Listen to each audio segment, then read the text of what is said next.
تین نکاتی فارمولا اللہ نے دیا ہے، اور اس فارمولے میں انعام بھی بتا دیا ہے کہ جو ان تین اسٹیپس کو فالو کر لے گا اسے کیا ملے گا، وہ فلاح پا جائے گا، ساری زندگی کامیابی سے گزارے گا، آخرت میں بھی اسے انعام مل جائے گا۔ یہی تو چاہیے نا کہ زندگی بیسٹ گزرے اور آخرت میں بھی محروم نہ رہو، ادھر بھی اللہ سکون دے ادھر بھی سکون دے۔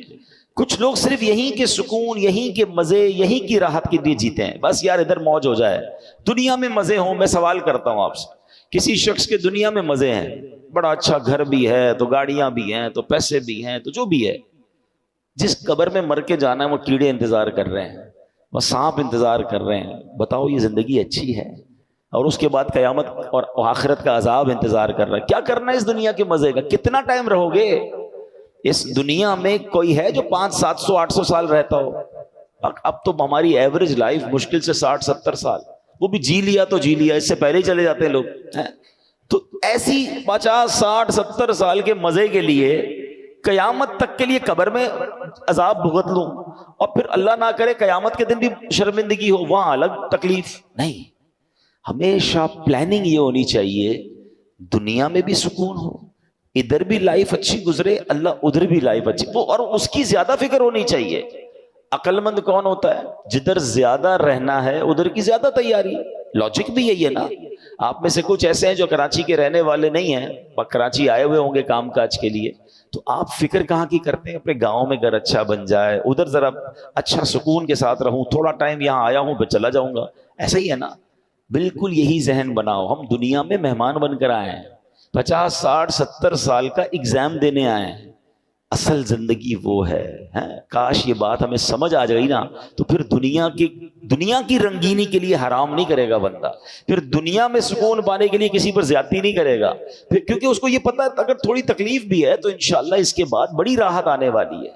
اور اللہ پاک نے جو یہ قرآن کی جو میں آیت پڑھنے جا رہا ہوں نا، یہ عمل کوئی کر لینا، دنیا میں بھی سکون، آخرت میں بھی سکون، ادھر بھی مزے انشاءاللہ ادھر بھی مزے۔ اب 3 نکاتی فارمولا ہے، پراپرلی توجہ سے سنیے۔ اللہ قرآن میں فرماتا ہے اے ایمان والو، دیکھو بات مجھ سے اور آپ سے ہو رہی ہے، بے ایمان سے تو نہیں ہو رہی نا۔ جب مجھ سے اور آپ سے اللہ بات کر رہا ہے تو بی کانشیس، توجہ سے سنیں نا۔ اور ہم پڑھتے ہی نہیں ہیں کہ اللہ نے قرآن میں مجھ سے اور آپ سے کیا بات کی ہے۔ 89 ٹائمز اللہ نے بات کی ہے قرآن میں، 89 آیتیں ہیں۔ میں نے پہلے بھی مشورہ دیا ہے، دوبارہ دیتا ہوں، اب ہم پورے قرآن میں خود سرچ کریں تو بڑا مشکل ہے، دعوت اسلامی والوں نے آسان کر دیا۔ یا ایھا الذین آمنوا والی ساری آیتیں جمع کر کے ایک کتاب جاری کر دی ہے، اس کتاب کا نام کیا ہے؟ اے ایمان والو۔ اچھا وہ کتاب آپ کہاں سے لے سکتے ہیں؟ مکتبۃ المدینہ دعوت اسلامی کا ادارہ ہے، اس کی ویب سائٹ پہ جائیں، وہ آپ کو گھر پہ ڈراپ کر دیں گے۔ آپ کو لگتا ہے یار کتاب خریدنے میں پیسے خرچ ہوں گے، ہمیں پیسے نہیں کمانے، ہم نے دعوت اسلامی .net پر یہ کتاب فری ڈاؤن لوڈ کے لیے رکھ دی ہے، ڈاؤن لوڈ کیجئے، پڑھ لیجئے، پڑھیں تو صحیح کہ اللہ نے فرمایا کیا ہے۔ اب ان میں سے ایک آیت ہے، اللہ نے فرمایا یا ایھا الذین آمنوا ارکعوا واسجدوا۔ پہلا نقطہ، ہم 3 پوائنٹس کو کنٹینیو ڈسکس کریں گے، ٹھیک ہے؟ پہلی بات کیا فرمائی؟ اے ایمان والو رکوع اور سجدہ کرو۔ اس کا مطلب یہ ہے کہ رکوع اور سجدے کرو کا کیا مطلب ہے؟ نماز پڑھو۔ چونکہ نماز کے جو رکن اعظم ہے نا وہ سجدہ اور رکوع ہے، تو اس لیے قرآن کریم میں کبھی نماز کو رکوع اور سجدہ بھی کہہ دیا جاتا ہے۔ جیسے آپ نے بڑی مشہور آیت سنی ہوگی وَارْكَعُوا مَعَ الرَّاكِعِينَ، قرآن کہتا ہے اور رکوع کرنے والوں کے ساتھ رکوع کرو۔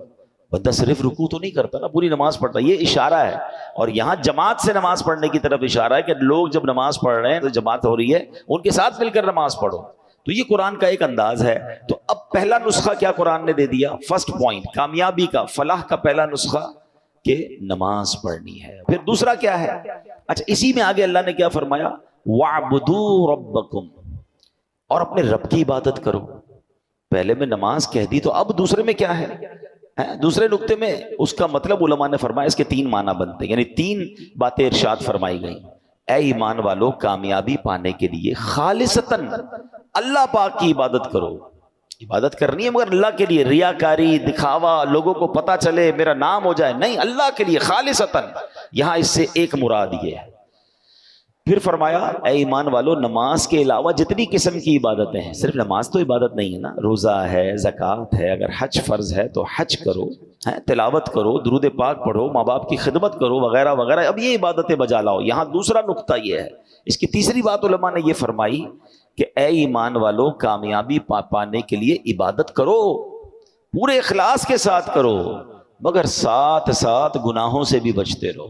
یہ بڑا مسئلہ ہے، ہم عبادت تو کر لیتے ہیں، ابھی دیکھیں نا رمضان آئے گا تو ماشاءاللہ تقریباً لوگ جن کو اللہ پاک نے ہدایت دی ہے وہ نماز بھی پڑھتے ہیں، روزے بھی رکھتے ہیں، تراویح بھی پڑھتے ہیں، لیکن گناہ سے بچنے والی جو سائیڈ ہے نا ہم اس کو نہیں دیکھ پا رہے ہوتے، اور یہ بہت ضروری ہے۔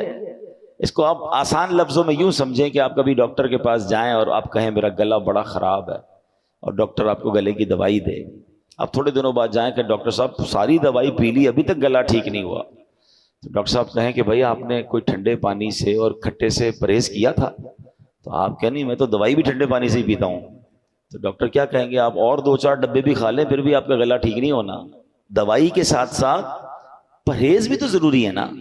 اب اس کو اس طرح سمجھیں کہ ہم دوائی تو لے رہے ہیں نمازیں پڑھ کے، روزے رکھ کے، مگر پرہیز نہیں کر رہے، گناہ بھی کر رہے ہیں، دونوں ساتھ چلا رہے ہیں۔ نہیں، قرآن کیا کہتا ہے، اے اللہ کے بندو اللہ کی عبادت کرو مگر گناہ سے بھی بچو۔ اور اب آئیے آگے چلتے ہیں، ایک حدیث پاک سے اس بات کو ذرا اور سمجھ لیں گے تو اور بات کلیئر ہو جائے گی۔ پیارے آقا علیہ الصلوۃ والسلام نے حضرت ابو ہریرہ رضی اللہ عنہ کو نصیحت فرمائی، کن ورعن تکن اعبد الناس، اے ابو ہریرہ پرہیزگار ہو جاؤ، گناہوں سے بچتے رہا کرو، سب سے بڑے عبادت گزار ہو جاؤ گے۔ ہم کیا سمجھتے ہیں بہت زیادہ عبادت کرنے والا عبادت گزار ہوتا ہے، یقیناً عبادت کرنی ہے مگر گناہ سے بچنا از ویری امپورٹنٹ، یہ دونوں ملیں گے تو سمجھ لیں اس کی برکتیں ملیں گی۔ اس کو اور اچھے انداز سے سمجھیے، حضرت عمر فاروق رضی اللہ تعالیٰ عنہ مسلمانوں کے دوسرے خلیفہ ہیں نا، لوگوں سے خود آپ نے ایک سوال کیا، ساتھی بیٹھے تھے آپ کے، آپ نے کوسچن کیا ای الناس افضل، لوگوں میں سب سے افضل بندہ کون ہے؟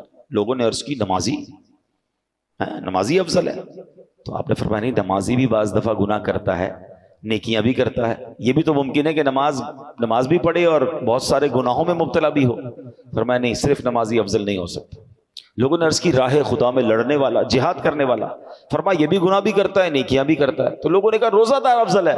حضرت عمر کہتے ہیں روزہ دار بھی گناہ کرتا ہے، روزہ بھی رکھتا ہے، ہر روزہ دار تو سارے گناہوں سے نہیں بچتا۔ پھر خود فاروق اعظم رضی اللہ تعالیٰ نے جواب دیا، افضل کون ہے؟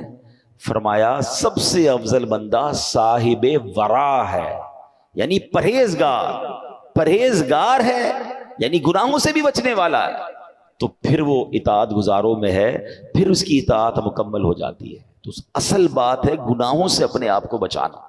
اللہ پاک نے ایک جگہ فرمایا نا وَاعْبُدُوا رَبَّكُمْ، اپنے رب کی عبادت کرو، اے ایمان والو صرف اور صرف اللہ پاک کی رضا کے لیے عبادت کرو، ریاکاری سے بچو، ہر قسم کی عبادت بجا لاؤ، اور سب سے اہم یہ ہے کہ گناہوں سے بھی اپنے آپ کو بچاؤ۔ تو 2 پوائنٹ پورے ہو گئے۔ پہلا کیا تھا؟ فلاح پانے کا، کامیابی کا، کہ نماز پڑھنی ہے۔ دوسرا کیا ہے؟ عبادت کرنی ہے، نماز کے علاوہ جو عبادتیں وہ بھی کرنی مگر گناہ سے بھی بچنا ہے۔ اور اب تیسرا نسخہ قرآن میں کیا فرمایا اللہ نے؟ اور اچھے کام کرو۔ عبادت تو ہو گئی، اچھے کام کیا ہے؟ لوگوں کے ساتھ بھلائی کرو، صلہ رحمی کرو، ماں باپ کے ساتھ، رشتہ داروں کے ساتھ اچھا سلوک کرو، ان کے ساتھ بھلائی سے پیش آؤ، اچھے اخلاق اپناؤ۔ اب یہ تینوں کام کر لو گے تو کیا ملے گا؟ قرآن آگے انعام بھی بتا رہا ہے، لعلکم تفلحون، اس امید پر کہ تم فلاح پا جاؤ۔ تو اے میرے پیارے اسلامی بھائی، بیوٹیفل فارمولا فار سکسیس۔ آج کل کہتے ہیں نا کچھ سکسیس کا فارمولا بتائیے، سکسیسفل اسٹوری بتائیے۔ میں تو آپ کو اللہ کے کلام سے بتا رہا ہوں، جس رب نے ایمان والوں کو خود فارمولا دے دیا، 3 کام کر لو فلاح پا جاؤ گے۔ تو اب پریکٹس کرنے کا مہینہ آ گیا ہے، یعنی ماہ رمضان ہم پر پتہ ہے کتنی بڑی مہربانی کی گئی ہے، ثواب بڑھا دیا۔ کتنا ثواب بڑھا ہے؟ لوگ کہتے ہیں یار کوئی پیکج بتاؤ، کوئی ڈیل بتاؤ، کوئی جناب آفر آئی ہوئی ہے، لوگ بڑا اس پہ ایکسائٹڈ ہو جاتے ہیں کہ فلاں کمپنی نے فلاں تاریخ کو آفر لگائی ہے، بھائی جلدی جلدی کر لو۔ رمضان کی آفر سنو گے؟ ہاں سبحان اللہ، رمضان کی جو آفر ہے نا، میں کہتا ہوں کمال ہے۔ حدیثوں میں مضمون ملتا ہے کہ رمضان میں نفل کا ثواب فرض کے برابر، فرض کا ثواب 70 گنا کر دیا جاتا ہے۔ رمضان میں روزہ دار کا سونا بھی عبادت ہے، ہیں؟ رمضان میں روزہ دار کے منہ سے افطار سے پہلے جو بو آتی ہے وہ اللہ کے نزدیک مشک کی خوشبو سے زیادہ بہتر ہے۔ رمضان کی پہلی رات جب آتی ہے اللہ اس امت پر نظر رحمت فرماتا ہے، اور اللہ جس پر نظر رحمت فرمائے اسے کبھی عذاب نہ دے گا۔ رمضان میں روزانہ افطار کے وقت 10 لاکھ گناہگار جہنم سے آزاد کر دیے جاتے ہیں۔ کیسے پیکج ہے؟ اچھا، رمضان میں جب جمعے کا دن آتا ہے، یعنی جمعرات کی مغرب سے جمعہ کی مغرب تک ہر گھڑی 10 لاکھ بخشے جاتے ہیں۔ تو وارے نہیں آ رہے ہیں نا ساری زندگی میں، اور آپ دعا کرتے ہیں یا اللہ ہماری پکار سن لے، ہماری دعا سن لے۔ رمضان کی راتوں میں فرشتہ آواز لگاتا ہے کوئی مانگنے والا کہ اس کی دعا قبول کر لی جائے، ہے کوئی توبہ کا طلبگار اس کی توبہ قبول کی جائے۔ مگر سچ بتاؤ اس اسکیم سے کتنے لوگ فائدہ اٹھاتے ہیں؟ پھر رمضان کا پہلا عشرہ عشرہ رحمت، دوسرا عشرہ عشرہ مغفرت، آخری عشرہ جہنم سے آزادی کا عشرہ، آخری عشرے میں 5 طاق راتوں میں ایک رات وہ جسے لیلۃ القدر کہا گیا، 1000 مہینوں سے بہتر رات۔ اللہ اکبر، کتنی مہربانی کی اللہ نے ہم پر، یعنی ہر وہ سامان کر دیا گیا کہ میرا بندہ بخشا جائے۔ مگر سچ بتاؤ جو اس میں بھی نہ بخشا گیا، جو اس میں بھی غفلت کر لے تو اس کا کیا بنے گا؟ نہیں، پلیز اس آفر کو ضائع مت کرنا۔ دیکھیں ہمیں نہیں پتا پھر رمضان ملے نہ ملے، پچھلے سال کئی لوگ تھے جو ہمارے ساتھ تھے، اس سال نہیں ہے، کیا پتا اگلے سال ہم رمضان میں نہ ہوں، ہمارے بارے میں باتیں ہوں کہ یار ہمارے ساتھ تھا ہمارا بھائی، اب نہیں ہے۔ تو اس رمضان کو غنیمت جاننا ہے، اپنی زندگی میں تبدیلی لائیں۔ زندگی پڑی ہے کھانے گھومنے پھرنے کمانے کے لیے، لوگ رمضان میں پیسے کمانے کی پلاننگ کرتے ہیں، نہیں، ساری زندگی پڑی ہے یار یہ کام کرنے کے لیے۔ اس مہینے میں عبادت، اللہ کو راضی کرنا ہے، اتنے گناہ ہیں، اتنی خطائیں، اب تو توبہ کرنی ہے نا۔ تو اب آپ سوچیں کہ یہ جو میں نے قرآن کا فارمولہ بیان کیا، 3 نکاتی فارمولہ، یہ رمضان میں اگر میں پریکٹس کر لوں کہ رمضان میں نمازیں پڑھوں اور عبادتیں کروں، اچھے کام بھی کروں، گناہوں سے بھی بچوں، تو انشاءاللہ میرا رب، اللہ کی رحمت سے امید ہے مجھے فلاح پانے والوں میں شامل فرما لے گا۔ تو اپنی زندگی میں ہم نے تبدیلی لانی ہے۔ اچھا، اب یہاں ایک اور بڑا پرابلم ہے، ہم رمضان کی فضیلتیں بیان کر رہا تھا نا۔ رمضان میں ہمیں یہ جو پہلی بات قرآن نے فرمائی کہ اے ایمان والو رکوع اور سجدے کرو، تو رمضان میں نیت کریں کہ ساری نمازیں باجماعت پڑھیں اور پوری تراویح پڑھیں۔ ہاں، یہ بڑی گڑبڑ ہو گئی ہے آج کل، لوگ تراویح میں ڈنڈی مارنا لگ گئے ہیں۔ ایک تو ٹرینڈ آ گیا 3 روزہ تراویح، 5 روزہ تراویح، 7 روزہ تراویح۔ ٹھیک ہے اگر آپ 3 روزہ 5 روزہ پڑھ رہے ہیں، لیکن اس کا مطلب یہ نہیں کہ اس کے بعد باقی تراویح معاف ہو گئی ہے۔ تراویح چاند رات تک، عید کی چاند نظر آنے سے پہلے پڑھنی ہے، جس دن چاند نظر آ گیا اس دن نہیں پڑھنی، باقی پڑھنی ہے، اور 20 رکعت پوری پڑھنی ہے کہ یہ سنت مؤکدہ ہے۔ اچھا، اس کے علاوہ سمجھیے نا، حدیث پاک میں آتا ہے جس کا مضمون ہے کہ جو رمضان میں ایک سجدہ کرے اس کو ایک سجدے کے بدلے 1500 نیکیاں ملیں گی۔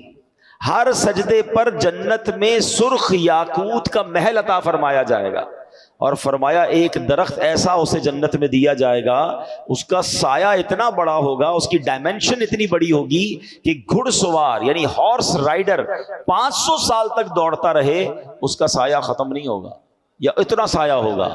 اب مجھے بتاؤ، یہ ہر سجدے پر انعام ہے۔ مبارک ہونے جو پوری تراویح پڑھتے ہیں، 20 تراویح پڑھیں تو کتنے سجدے ہو گئے؟ 40 سجدے ہو گئے۔ 40 سجدے پر 1500 نیکیاں ملیں تو 60,000 نیکیاں، 40 جنت کے گھر، 40 جنت کے درخت ملتے ہیں اس کو جو پوری تراویح پڑھتا ہے۔ اب کچھ لوگوں نے 8 پڑھ کے چلے جانا ہے، تو خود سوچیں کتنا بڑا لاس کر رہے ہو اپنا۔ جو پڑھتے ہی نہیں وہ خود سوچے میں کتنا، بلکہ میں تو کہتا ہوں صرف تراویح کیوں، تہجد پڑھنا رمضان میں آسان ہو جاتا ہے۔ بندہ جو ہے وہ سحری میں تو اٹھتا ہی ہے، تو 2 رکعت تہجد پڑھ لے، 4 رکعت پڑھ لے، 12 رکعت تک پڑھی جا سکتی ہے۔ اللہ بس توفیق دے، ذہن مل جائے۔ اور سحری کے وقت دعا کرنا یہ خاص دعا کی قبولیت کا وقت ہے۔ اللہ کریم قرآن مجید میں کیا ارشاد فرماتا ہے؟ وَبِالْأَسْحَارِ هُمْ يَسْتَغْفِرُونَ، اور رات کے آخری پہروں میں بخشش مانگتے ہیں۔ یہ نیک لوگوں کا وصف قرآن میں بیان کیا۔ سحری میں اٹھیں، ایک تسبیح استغفار کی بھی پڑھ لیں، استغفر اللہ استغفر اللہ استغفر، دعا کریں اور پھر سحری کر لیں، 10 منٹ پہلے اٹھ جائیں نا۔ یعنی ایک ایک سجدے پر اگر مجھے ایک جنت کا گھر مل رہا ہے، جنت کا درخت مل رہا ہے، 1500 نیکیاں مل رہی، تو کیوں سستی کرنی ہے؟